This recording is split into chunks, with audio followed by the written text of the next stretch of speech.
Hello everyone. सो आज हमारा vocabulary का 26th एपिसोड है and this is one word substitution episode. So बिना किसी देरी के लेट्स स्टार्ट द वीडियो। पहला वर्ड है हमारा एल्टोफोबिया। एल्टोफोबिया मतलब होता है हाइट से डर होना। देखो, एल्ट होता है ना, ALT, इसका सेंस ही होता है हाइट से। जब आप ज्योमेट्री पढ़ते हो ना तो उसमें एल्टीट्यूड शब्द होता है जिसका मतलब होता है हाइट। ठीक है, तो एल्टोफोबिया मतलब हो जाता है ऊंचाई से डर होना। ठीक है, हाइट से डर होना। पढ़ लेते हैं। refers to the fear of heights or being in the high places. It is type of specific phobia that can cause extreme anxiety and panic attacks when someone is in or even thinking about being in high locations. तो ऊंचाई पे होने के बारे में सोचने से भी डर लगना या फिर ऊंचाई पे होने से डर लगना कहलाता है ऑल्टोफोबिया। एग्जाम्पल देखो, John altophobia makes him feel anxious whenever he is near the edge of the tall building. Understood? Okay, second word is anthomania. Anthomania क्या हो जाता है? मेनिया मतलब हमने पढ़ा था कि मेनिया होता है किसी चीज से ऑब्सेशन होना, पागलपन होना किसी चीज के लिए। तो एंथोमेनिया हो जाता है the obsession of excessive love for flowers.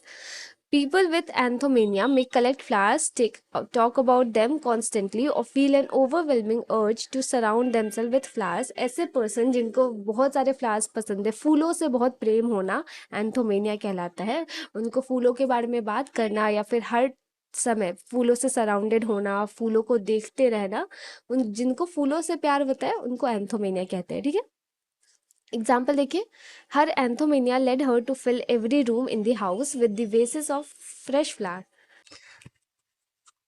Come to third word, bluestocking. Bluestocking होती है वैसी फीमेल, वैसी महिला जो कि बहुत इंटेलिजेंट होती है, बहुत एजुकेटेड होती है, जिनको पढ़ने लिखने का बहुत शौक होता है, उनको साइंस के फील्ड में, लिटरेचर के फील्ड में बहुत इंटरेस्ट होता है। इन सारे फील्ड में जो जो भी फीमेल इंटरेस्ट रखती है ना, उनको ब्लू स्टॉकिंग कहा जाता है।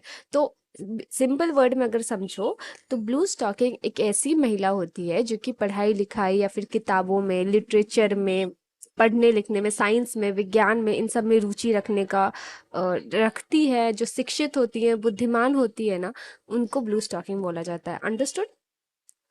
एग्जाम्पल देखो, Sarah was considered a blue stocking because she loved reading books on science and history. Okay, चलो, come to fourth word, cacophobia.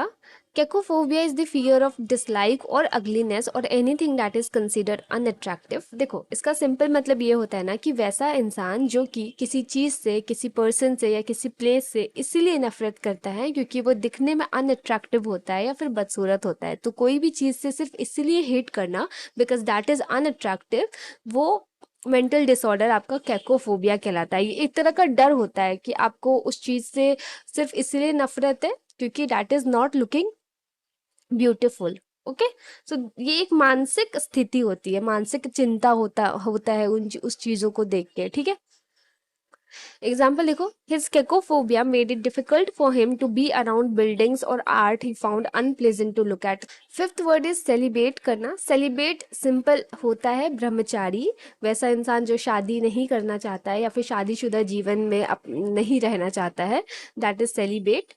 One vowed to a single और अनमैरिड लाइफ, ब्रह्मचारी को celibate कहते हैं। एग्जाम्पल देखिए, after years of focusing on his career, Mark decided to live a celibate life to decide more to dedicate more time to his spiritual growth. तो career पे लंबे time से focus करने के बाद मार्क ने डिसाइड करा कि वो ब्रह्मचारी जीवन व्यक्त करेगा, अपने स्पिरिचुअल ग्रोथ पे फोकस करेगा। ठीक है, तो celibate means it's celibate, celibate means ब्रह्मचारी। Come to sixth word, churlishness. Churlishness होता है the quality of being harsh, rude और lacking in civility. It describe behavior that is ungracious, ill-mannered और difficult to deal with. तो चर्लिशनेस होता है बेतुका behaviour, बदतमीज वाला बिहेवियर, वैसा बिहेवियर जिसमें बिल्कुल भी सिविक सेंस नहीं है कि आपको कैसे बात करना है, कैसे तमीज से बात करना है। तो वैसा बिहेवियर जो कि बहुत हार्श हो, बहुत रूड हो और लैक ऑफ सिविलिटी हो, मीन्स की एक तरीका होता है ना, एक तौर तरीका होता है बैठने का, बात करने का, वो तरीका लैक करना, वैसे टाइप के बिहेवियर को चर्लिशनेस बोलते हैं।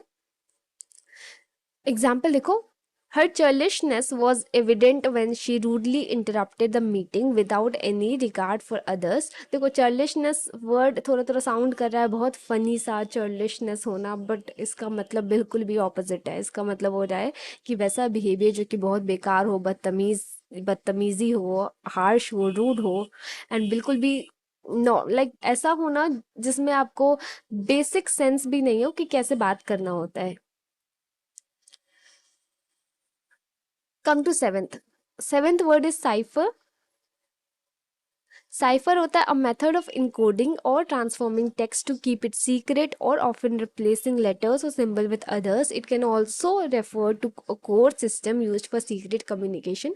आपने वो वर्ड सुना होगा ना, इनकोड करना, किसी चीज को इनकोड करना मतलब कि किसी भी मैसेज को इस तरीके से वो करना, सीक्रेट्स लाइक कोड कर देना कि वो पढ़ नहीं पाए। ठीक है, तो सेम इनकोडिंग का मतलब ही होता है साइफर करना। हम लोगों ने पढ़ा था ना, इनकोड से डिकोड करना, किसी किसी सीक्रेट मैसेज को रिवील करना, मतलब कि कोड में वो मैसेज लिखा हुआ है एंड उसको डिकोड करना, राइट। तो डिकोड का यहाँ पे क्या मतलब हो जाता है, डिसाइफर करना।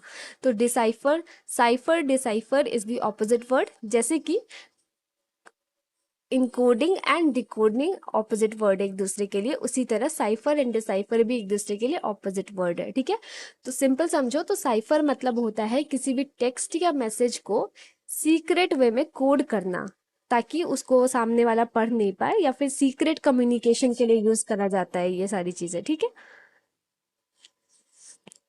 एग्जाम्पल देखो, this spy sent a message in a cipher making it unreadable to anyone who didn't know the key to decode it. ठीक है, चलो come to eight word. Cynophilist. Cynophilist का मतलब होता है समवन हु लव्स और has a deep affection for dogs. जिनको dogs से बहुत ज़्यादा प्यार होता है उनको साइनोफिलिस्ट कहते हैं। Example, as a cynophilist Sara spend every weekend volunteering at the animal shelter to help dog and find their forever एवर होम्स।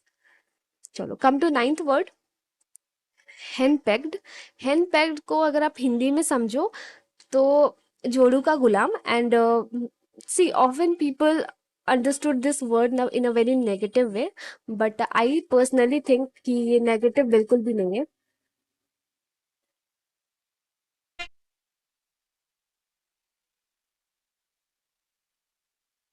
चलो इस वर्ड को समझते हैं। A man who is frequently controlled by his wife or partner, a man who is attentive, supportive, and considerate towards his partner, often willingly followed her lead to helping with decisions, reflecting a harmonious and caring relationship।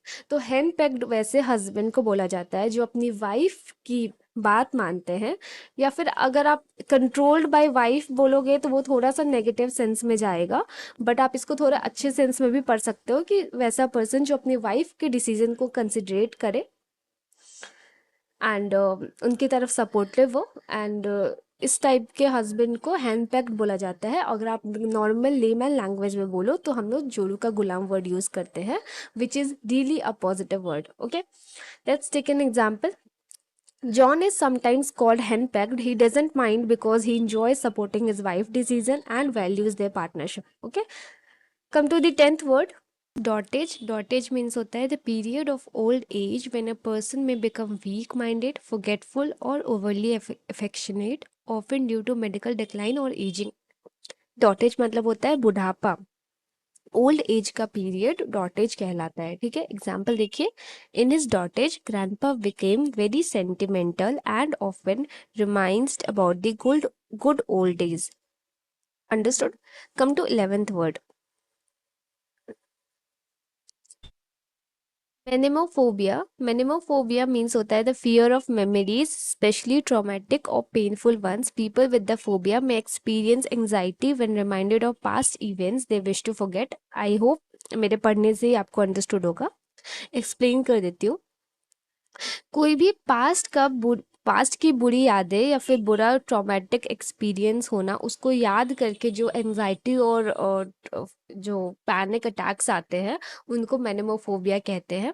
तो किसी भी past के बुरे events को याद करके anxiety feel करना मेनेमोफोबिया कहलाता है। एग्जाम्पल देखो, after the accident Zev developed mnemophobia and even small reminders of that day would make her panic. Come to 12th word,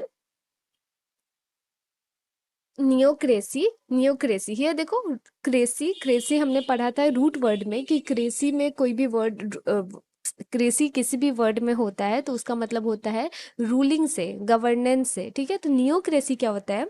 वैसा गवर्नमेंट, वैसा सिस्टम ऑफ गवर्नमेंट और लीडरशिप जिसमें कि जो पावर है वो एक नए पर्सन के हाथ में हो, कोई भी नए, ऑफ एन इनएक्सपीरियंस्ड इंडिविजुअल और those who have recently come to power, ठीक है। तो वैसा सिस्टम ऑफ गवर्नमेंट जिसमें कि पावर कंप्लीटली इनएक्सपीरियंस्ड पर्सन के हाथ में, या फिर कोई नए पर्सन जो अभी अभी पावर में आया है उनके हाथ में हो, तो वैसे सिस्टम ऑफ गवर्नमेंट को नियोक्रेसी बोलते हैं। अंडरस्टूड? एग्जाम्पल देखिए, the country experienced a neocracy after the sudden overthrow of the old regime, with many young untested leaders taking charge. Okay, come to 13th word, nephophobia. Nephophobia होता है the fear of clouds. People with this phobia में feel anxious और fearful when they see clouds in the sky. तो nephophobia, I know इतने अजीब अजीब सी phobia है, like आपको सुन के लग रहा होगा कि ऐसा भी कुछ होता है क्या, but yes, if the word is existing मतलब कि कुछ तो होता होगा। तो नेफोफोबिया होता है बादलों से डर होना, बादलों को देखने से एंजाइटी फील करना, नेफोफोबिया कहलाता है। नेफो का रूट वर्ड ही होता है क्लाउड से रिलेटेड, ठीक है। एग्जाम्पल देखो, Tim's nephophobia made it difficult for him to enjoy a sunny day as he would often panic when clouds started to form. तो क्लाउड्स देखते ही टिम को ना पैनिक अटैक्स आने लगते हैं, तो वो बिल्कुल भी एक लाइक सनी डे को एंजॉय नहीं कर पाता है, ठीक है। Come to next word, paradigm. Paradigm होता है अ टिपिकल एग्जाम्पल, मॉडल और pattern of something. And second meaning है इसका, it can also refer to generally accepted set of beliefs और practices that guide thinking in a particular field. इसके दोनों मतलब को समझते हैं। देखो, पैराडाइम क्या होता है ना, पैराडाइम किसी चीज का एग्जाम्पल, जैसे कि किसी चीज को कैसे सोचते हैं, कैसे करते हैं, उसको कैसे समझते हैं, उस तरीके को पैराडाइम कहते हैं। एग्जाम्पल से अगर आप समझो तो देखो, पहले लोग कैसे कैश में ट्रांजैक्शन करते थे, मोस्टली लोग पैसे देते थे और सामान को खरीदते थे। अभी क्या होता है, ऑनलाइन ट्रांजैक्शन चलता है। तो अभी क्या होता है, लोगों ने ये चीज़ एक्सेप्ट करा है कि हमारी जो ट्रांजैक्शन है ना वो अब हम लोग ऑनलाइन पे बिलीव करते हैं कि ऑनलाइन ट्रांजैक्शन होता है। तो ये एक पैराडाइम शिफ्ट है, कैसा कि हमारा बिलीफ चेंज हुआ है ना। तो किसी किसी चीज पे जो बिलीफ रहता है हमारा कि इस काम को ऐसे किया जाता है, इस काम को ऐसे सोचा जाता है, ऐसे करने का तरीका पैराडाइम कहलाता है।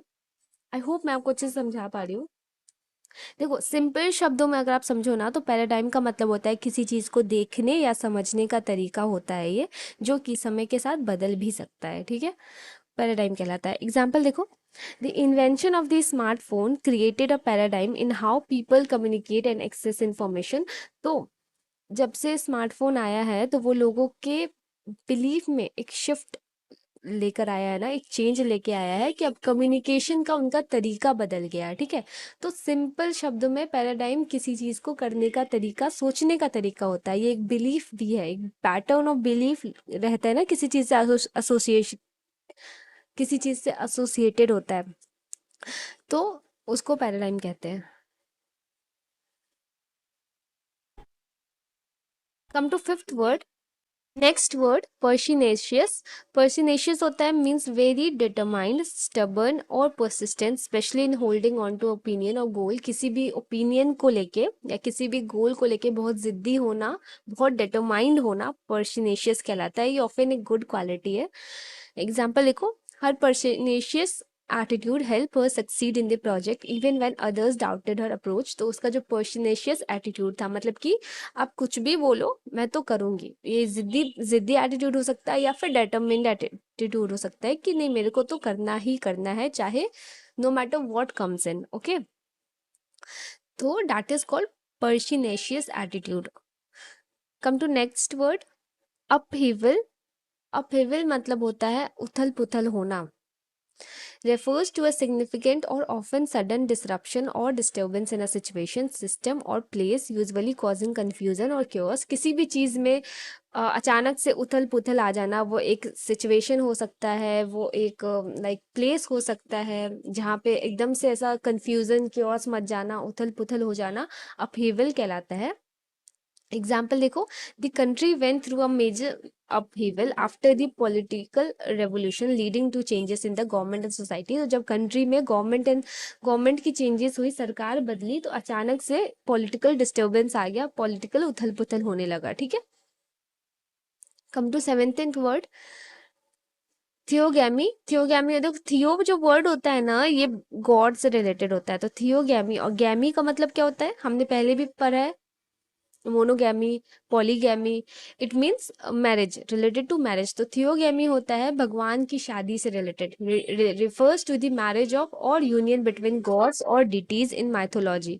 Okay, in Hindu mythology, the theogamy of Shiva and Parvati symbolize the cosmic balance of creation and destruction। ठीक है, तो हिंदू मैथोलॉजी में जो शिव और पार्वती की जो शादी है, वो यूनिवर्स के क्रिएशन और डिस्ट्रक्शन को के बैलेंस को दिखाता है। ठीक है, चलो कम टू 18th वर्ड,